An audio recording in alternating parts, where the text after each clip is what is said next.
Hello guys. Malakas pa talaga ng ulan. Ilang araw na itong umuulan dito. Ayan. Ayan. Tingnan nyo. Ayan. Nakikita ayan. So, at least may experience naman ng Qatar na sunod-sunod ang ulan. Ayan. Diba? So, tabang. Iinit ang mga gising na. Dagdagan pa kung ano. Isang driver ng wala ng batasan. Diba? Ang hayakan ko bisa sa wala sa oras. Tingnan nyo guys. Malalim na yung tubig. Gawa yung drainage. Hindi yan na ano. Tingnan nyo. Tingnan nyo. Tingnan nyo. Tingnan nyo. Dinadaanan ko. Diba? Tingnan nyo yan.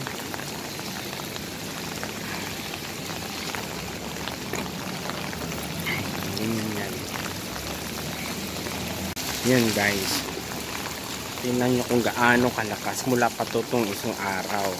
So parang isang mag-iisang linggo na siyang ganito, pabugso-bugso yung ulan.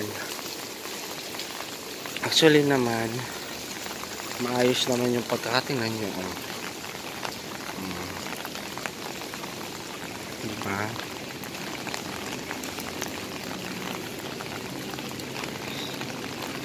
Malalim yan. Medyo malamig nga lang gawa ng ulan ay ano.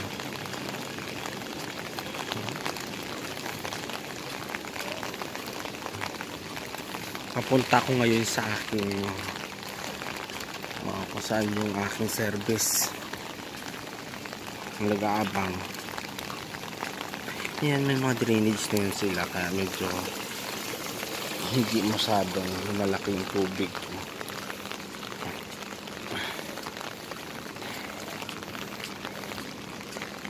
Kakapanti ka. Ako na lang naglalakad sa daan gawa ang iba wala payong.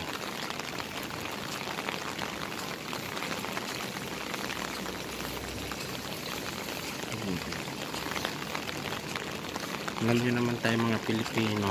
Ayan. Diba nakikita nyo yan?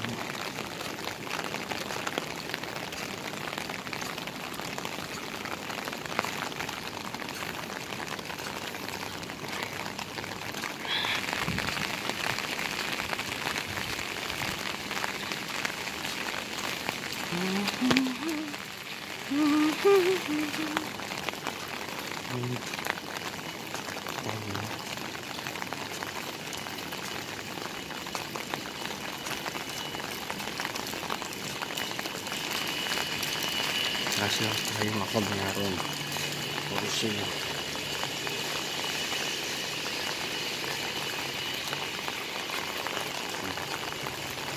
Sobrang lakas ng ulan. Tapos guys,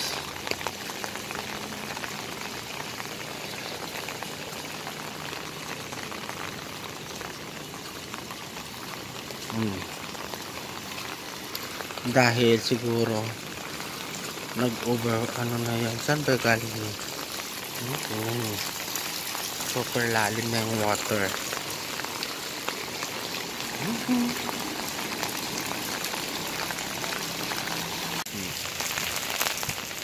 Mababasa naman yung bag ko sa lupis. Ayos ko. Dati init lang ito na problema. Ngayon ulan na.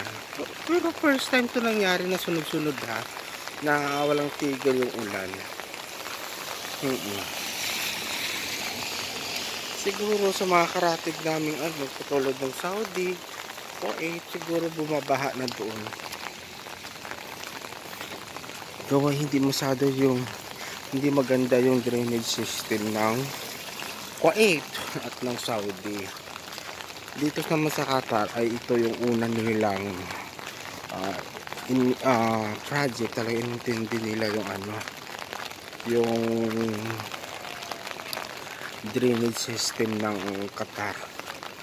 Kaya hindi masyado hindi masyadong bumabaha na. Hindi unlike dati na 2017 kasi mga inaayos pa yung kalsada. Diba, yan. Medyo ngayon okay na siya. Okay. At ang lamig guys, sobra. Nung dito ako, mag-aabang ako ng service dito sa isang groceryhan dito kasi yung isang ng Jollibee. Kaya doon ako mag-aabang. Walang katao-tao. Ako lang naglalakad ng ganitong oras tapos yung lakas pa ng ulan. Pero hindi naman malakas yung hangin. Talagang bumubuhos lang talaga siya. Parang katawan lang. Ang hirap nito pag may hangin na. Gusto ang hirap kumilos. Kaya naman kahit papaan, pero hindi naman ako kaso basa na yung pants ko. Hindi man lang ako nagdala ng extra. Anyway, lapit na ako doon sa pagtatampayan ko habang nag-iintay ng aking service. Patutuyo na ako nang doon ako sa opisina. Sige, saglit lang ba isa? Bye-bye! Hello guys. Dito na ako mag-aabang ng service ko. Dito na. Palabas na ako doon. So, tatambay muna ako ngayon dito habang naghihintay ng sasakyan. Saan ako tatambay? Doon na lang sa loob. No? So, ang lakas pa rin ng ulan. Swelling pa talaga. So, dito muna ako tatambay.